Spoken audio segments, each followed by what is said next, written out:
आर्जिकल medical घटना जिसको लेकर कई राजनीतिक रंग देखने को मिल रहे हैं। वहीं पर इस बीच आसनसोल के जिला अस्पताल पहुंची विधायक और भाजपा नेता अग्निमित्रा पाल, जिन्होंने पूरे अस्पताल परिसर का जायजा लिया और वहां पे मौजूद डॉक्टरों और नर्सों से मुलाकात की। इस मौके पर कई भाजपा कार्यकर्ता उनके साथ दिखे, जिनमें बापी चटर्जी के साथ और कई विभिन्न भाजपा कार्यकर्ता शामिल रहे। अग्निमित्रा पाल ने सभी नर्सेस और डॉक्टरों से मुलाकात कर उनके हाथों में फूल थमाया और उनके साथ हमेशा खड़े रहने का आश्वासन दिया। उन्होंने पूरे अस्पताल परिसर का जायजा लिया। आइए देख लेंगे न्यूज़ लाइन बंगाल के माध्यम से हमारे संवाददाता प्रकाश दास की पूरी रिपोर्ट आसनसोल से।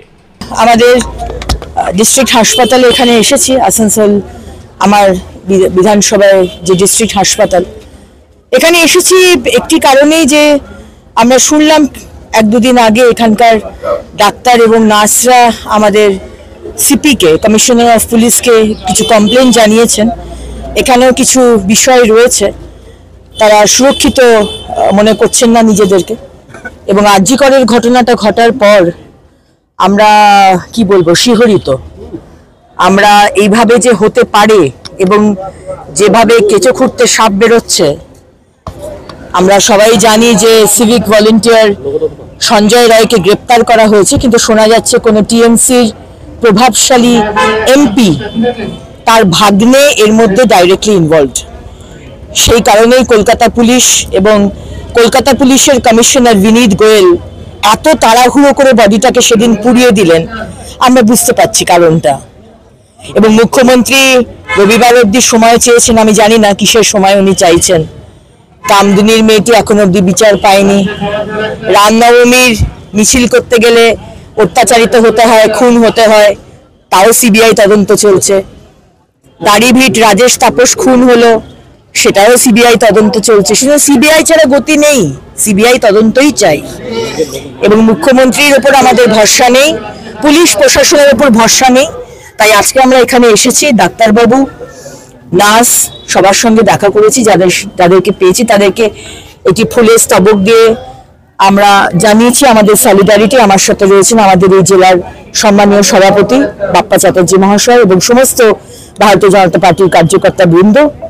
আমরা মানুষের পাশে আছি, ভারতীয় জনতা পার্টি মানুষের পাশে আছে। আরজিকরের ঘটনা আর যেন তার রিপিটেশন না হয়, আর যেন এই ঘটনা না হয়, শুধু কলকাতায় নয়, পশ্চিমবঙ্গের যে কোনো জায়গায়।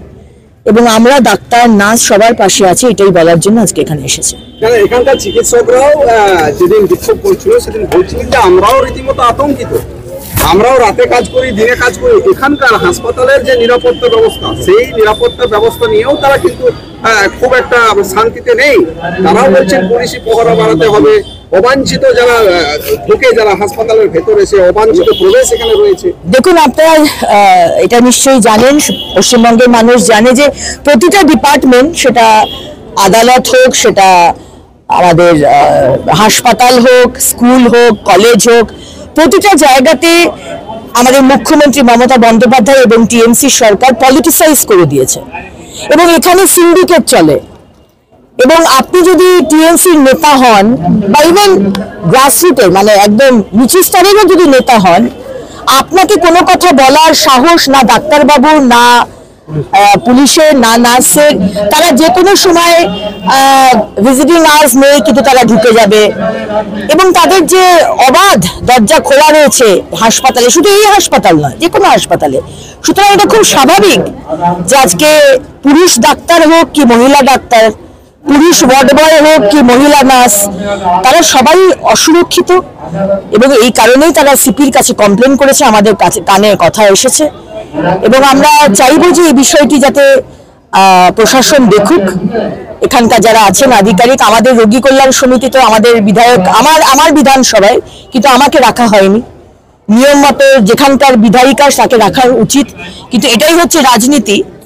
যখন কেন্দ্র সরকার কোনো বিষয়ে কোনোদিন সেই ত্রুটি হয় না, বাট কোনো সময় যদি না ডাকা হয় তখন তারা বিরাট রাজনীতি করে। কিন্তু অথচ এই বিধানসভা আমার, অথচ আমি বিধায়িকা হয়ে আজকে এই রোগী কল্যাণ সমিতিতে আমার নাম রাখা হয়নি, সেখানে মলয় ঘটকের নাম রাখা হয়েছে। তিনি উনি থাকতে পারেন মন্ত্রী হিসেবে, কিন্তু আমার নামটা রাখা উচিত ছিল। কিন্তু এখানে প্রতিটা ব্যাপারে রাজনীতি, বিরোধীদের মুখ বন্ধ করে দেওয়া, এবং এই তৃণমূলের মানে উলচিংড়ে নেতা থেকে শুরু করে মন্ত্রী অব্দি তাদের যে ঔদ্ধত্য এবং তাদের ল অ্যান্ড অর্ডার না মানা, এটা কিন্তু আমরা বরদাস্ত করব না। সুতরাং আমি সতর্ক করব এখানকার পুলিশ প্রশাসন আধিকারিক যারা রয়েছেন, আমাদের যে হাসপাতাল নিয়মের মধ্যে রাখুন, আর আরজি করের মতো ঘটনা যেন দুবার না হয়।